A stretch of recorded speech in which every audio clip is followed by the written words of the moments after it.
Bonjour, bienvenue dans la série sur la mécanique quantique. Alors, dans la vidéo précédente, nous avons vu le phénomène de diffusion d'un électron qui se propage dans un cristal par une impureté. Il y a un autre cas qui est intéressant, c'est celui de la capture par une impureté. Alors, ça se produit lorsque la valeur de F, dont nous avions vu, c'était l'énergie supplémentaire lorsque l'électron est lié à l'atome d'impureté, dans le cas où F est négatif. C'est-à-dire que cette fois-ci, l'électron, lorsqu'il est lié à l'atome d'impureté, a une énergie plus faible. Il va donc avoir tendance à se lier à cet atome.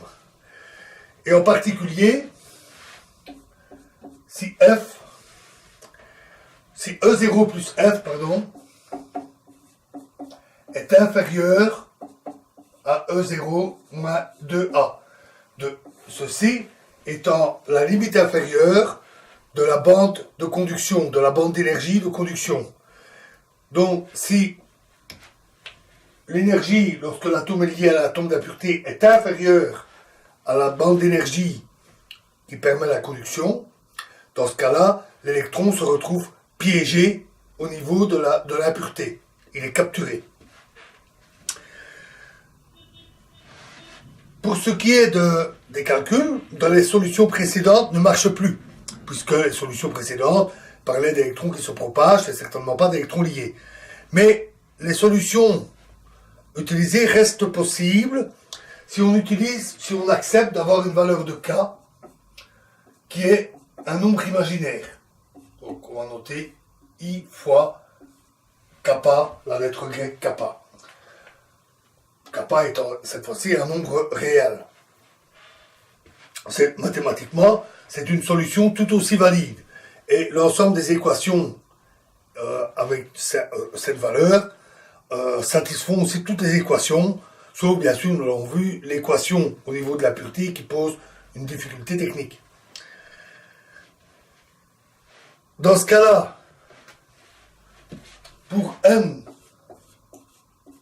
inférieur à 0, donc à gauche de la pureté, la solution devient à n est égal à une certaine constante fois une exponentielle de kappa xn. Alors, les solutions admettent deux possibilités, soit plus, soit moins. Mais étant à gauche de l'impureté, on doit avoir une valeur positive de manière à ce que l'exponentielle ait une valeur qui décroît au fur et à mesure qu'on s'éloigne de l'impureté. Si on avait une valeur négative, l'exponentielle augmenterait en s'éloignant de l'impureté, elle augmenterait sans limite. Nous avons déjà parlé de ce genre de cas. Ce n'est pas physique, puisque on ne peut pas faire correspondre des probabilités à de telles amplitudes. Alors, inversement, pour n supérieur à 0, n positif, la solution est cette fois-ci dans l'autre sens, exponentielle kappa moins kappa xn. Et la constante ici n'est pas nécessairement la même, donc on va la noter C'.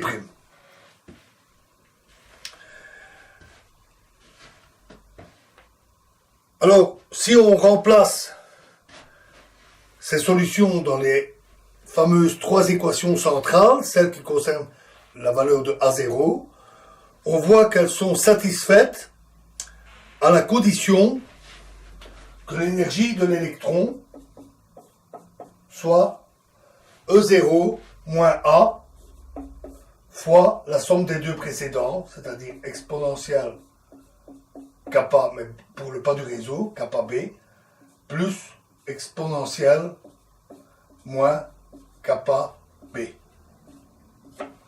Alors, il se fait que pour des nombres positifs, il se fait que cette somme des deux exponentielles est toujours supérieur à 2. Je vous laisse vérifier plutôt avec une calculatrice. C'est toujours supérieur à 2. Donc, on se situe bien dans ce cas où on est inférieur à moins 2A. On est bien dans la situation que l'on recherchait.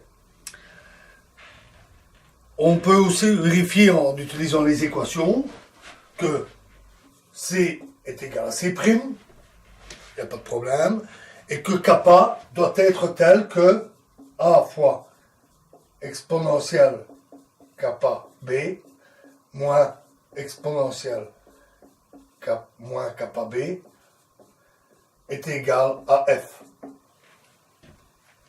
Pardon, moins F. Voilà, ce qui permet de calculer la valeur de kappa. On ne peut pas donner de formule explicite. Cette formule n'est pas inversible avec des expressions simples, mais on peut, par un petit calcul numérique, trouver la valeur de kappa. Si on combine les deux, on trouve que l'énergie de l'électron, c'est E0 moins la racine carrée de 4A carré plus F carré. Et ceci, ça donne une valeur de l'énergie qui est un peu en dessous de la bande de conduction,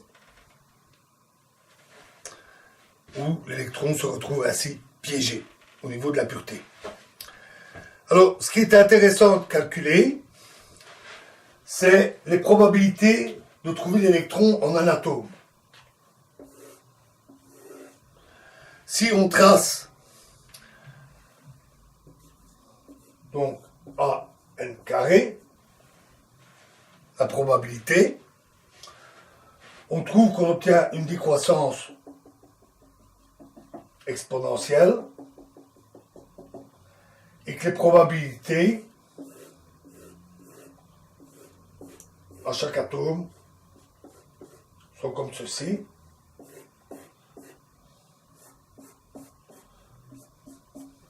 Donc, à fur et à mesure qu'on s'éloigne de l'impureté, la valeur décroît assez rapidement, c'est une décroissance exponentielle, et on constate que l'électron n'est pas nécessairement localisé au niveau de la pureté, mais qu'il a une certaine probabilité d'être essentiellement dans le voisinage de la pureté, et que la probabilité la plus grande est de le trouver au niveau de la pureté.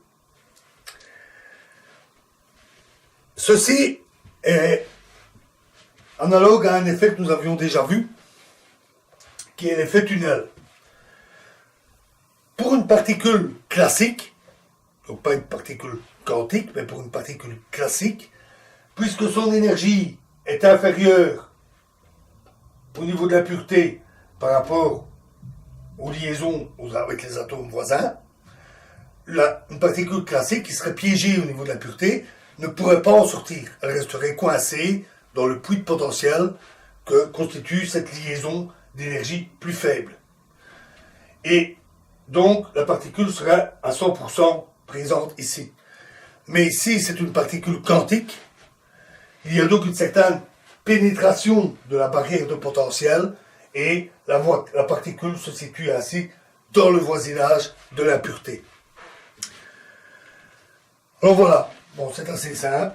Alors, dans la prochaine vidéo, nous discuterons des relations qui existent entre les amplitudes de diffusion que nous avions vues et les états liés que nous venons de voir. Je vous remercie.